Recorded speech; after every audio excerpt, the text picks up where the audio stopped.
ไม่ชุ่มครับเนาะมาหาปลากันครับมึงนะนี่ครับข้างบนครับเนาะยับกุ้งกันครับกุ้งอ่อนครับเนาะหาปลาเย็นใส่ปลายครับเนาะไม่ชุ่มครับกล้ามาตัวจังกันครับเนาะตีไรน้ำนี่คือปลาอ่อนนี่ครับหากุ้งเลยครับพี่น้องเห็นกุ้งอ่อนเลยครับเนาะในถุงเลยครับเนาะนี่ครับตึกมาหอดครับเนาะปลาอะไรครับปลาอ่อนตัวใหญ่ได้บดังเสียงหรอนี่ครับ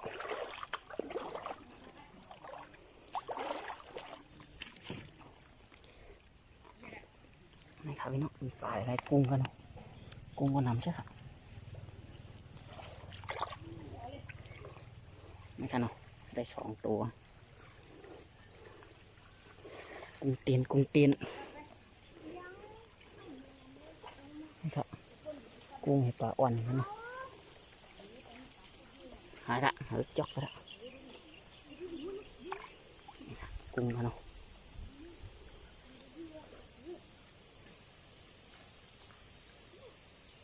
โอ้ปลายังนี่พอปลาใจนี่ครับกุ้งได้แล้วครับเนาะโอเคครับหางยกก่อนครับเนาะกำเบิดงับไปน้ำมันจะได้คือเนี่ยแทงพี่น้องเขาโอเคไม่ชมครับสวัสดีครับวันนี้มาแอบป่ากันนะครับแอบป่ากันครับพี่น้องเนาะได้มาป่าน้อยๆครับเนาะป่าขาวน้อยป่าชิวน้อยกุ้งน้อยเนาะมีกุ้งน้อยป่าน้อยป่าชิวน้อยนะครับแล้วก็เครื่องเทศมันใส่มะเขือส้มมะเขือเทศเนาะครับขิงขมิ้นกระเทียมพริกแห้งพริกสดตะไคร้หอมแดงนะครับแล้วก็อันนี้เป็นไหวขมิ้นนะครับนี่จะเป็นไหวขมิ้นนะครับจะเอาห่อรวมกันนี่เลยครับหอมมากๆเลยครับเดี๋ยวเราลองพอกันทำกันนะครับพี่น้องครับเครื่องปรุงตะกี้ขาดไป2 อย่างนะครับนี่ครับผงถั่วเน่าเนาะผงถั่วเน่าแล้วก็อันนี้ยอดฟักทองเนาะครับยอดฟักทองอ่อนเดี๋ยวคลุกรวมกันนี่ดำนะครับแล้วก็จะมีน้ำมันเกลือชูรสแล้วขมิ้นผงแฮมน้อยนะครับมีแค่นี้ครับเดี๋ยวเราลงกันทำนะครับพี่น้องอันนี้คนจะแอบป่านี่ครับแม่บ้านจะมาแอบป่านะครับ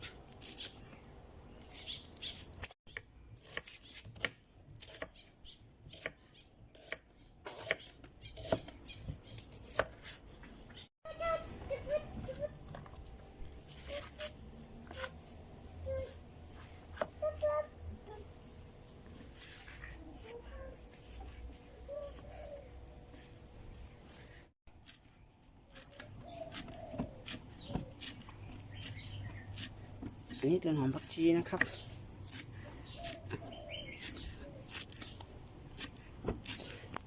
นี่ครับป่าหน้ายังสดๆเลยนี่ครับอันนี้ป่าน้อยนะครับ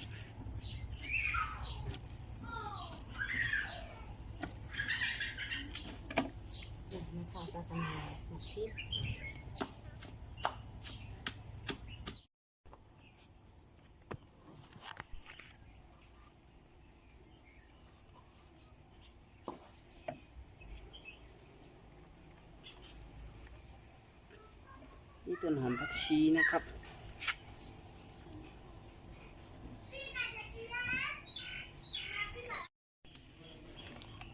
อันนี้ยอดฟักทองนะครับ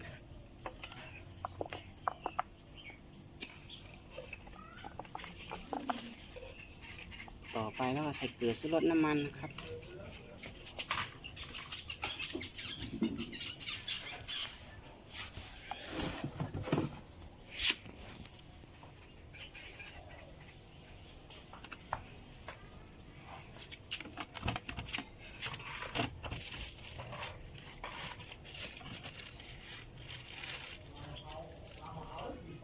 อันนี้เกลือนะครับ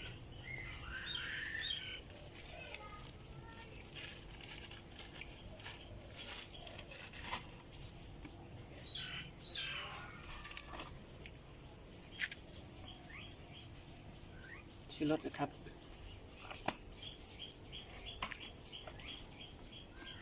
มีผงขมิ้นแหมหน่อย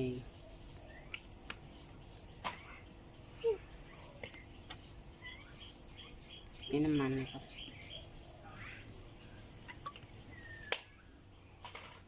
โอเคต่อไปผงถั่วเน่าครับขาดไม่ได้กลิ่นหอมนะครับ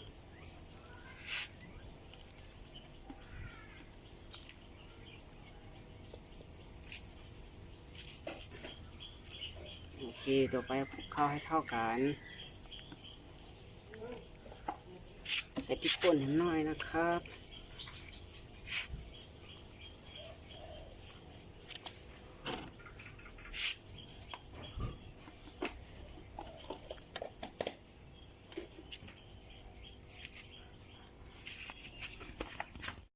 ต่อไปก็คลุกเข้าให้เข้ากันนะครับ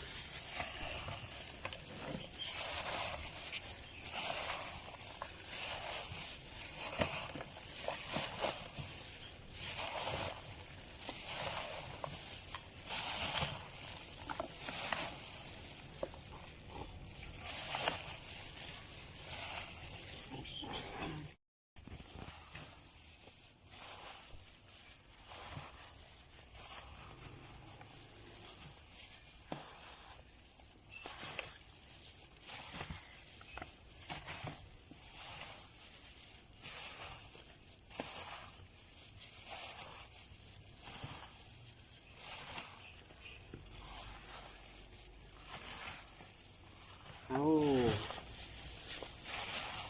ย่างเมล็ดติ้งเลยครับหอมกลิ่นหอมออกแล้วครับ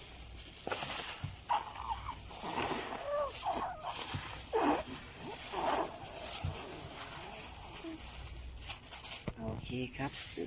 ต่อไปก็ไปห่อตองนะครับที่มาห่อนะครับ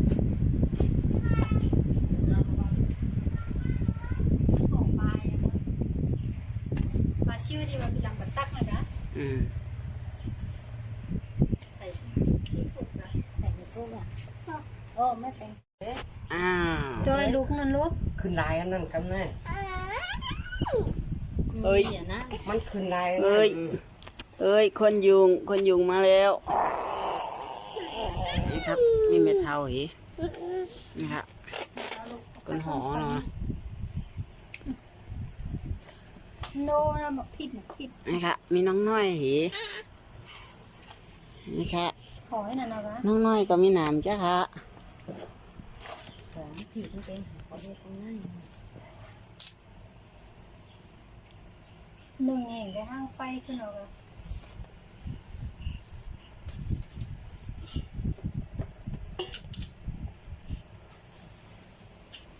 ห้างไฟเหมือนเดิมในบ้า บาน เขามีนั่นแน่แน่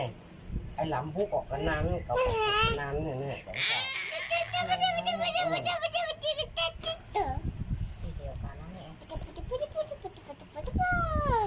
นี่ครับนี่สีดิกง่ายเลยเนาะมันคนย่างค่ะนะ นี่งานอะไรนี่เอามันไหนกันง่ายต่อเลยค่ะนั่นเล็กๆนี่จะเอาข้อหอม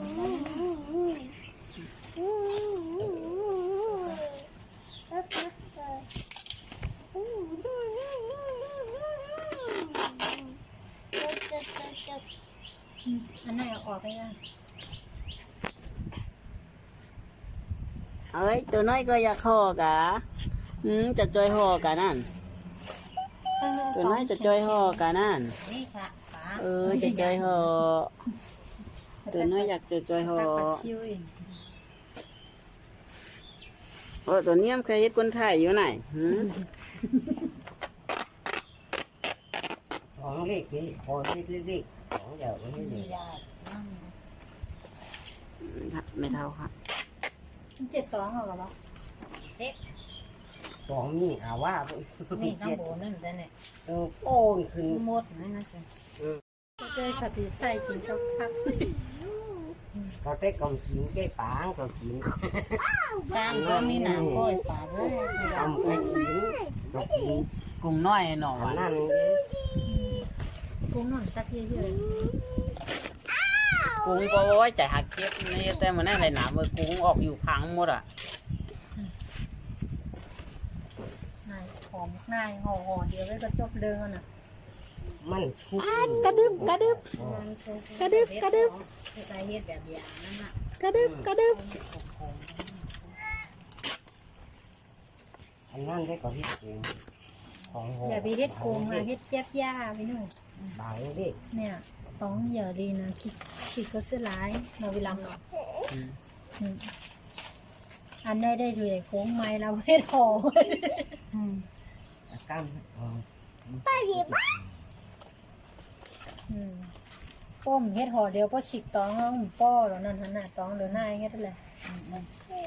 ใช่ละก็ตองใหญ่ละตองวินานี่นะเขามีในสายทั้งสองอันได้ไม่รู้อ่ะ 3 ห่อค่ะเนาะ สอนเลยนะคนว่า เนี่ เนี่ย เดี๋ยวไม่ ได้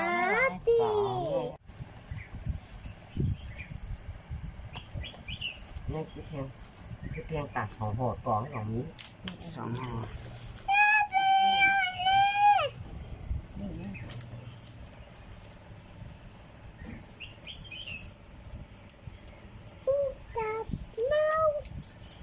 โอ้ไข่ไม้ของนี่ตัด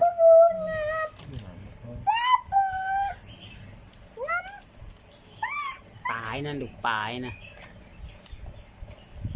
ปลาน้อยๆปลาค่ะคนให้ลงเขานะอ้าวไว้น้ำมันอยู่ไว้น้ำมันอยู่กันยาจีน้องกันยาเนี่ยค่ะเนาะ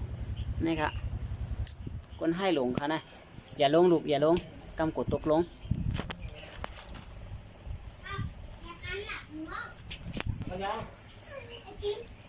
นี่ได้เอา ตาก่อน ยิ้มหวานด้วยเอาค่ะมาขึ้นยังไพ่เอาค่ะเนาะ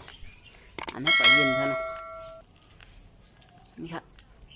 ขึ้นย่างนะครับ อันนี้ปลาไหลนะครับ ตอนแรกว่าจะว่ากะว่าจะหาปลาไหลนะครับ แต่น้ำพึ่งแห้งวันนี้แต่ว่าเนาะไปวันนี้มันยังเปิดหูด้วยครับแถมสักวันพวกวันฮื้อนี่ครับมันจะเปิดหูปลาไหลวันนี้ก็เลยเอาปลาน้อยมาก่อนมาแอบกินนะครับนี่ครับนี่ครับสุกแล้วครับน่ากินมากเลยครับขอบคุณที่เข้ามารับชมจนจบแล้วฝากกดติดตามด้วยนะครับสวัสดี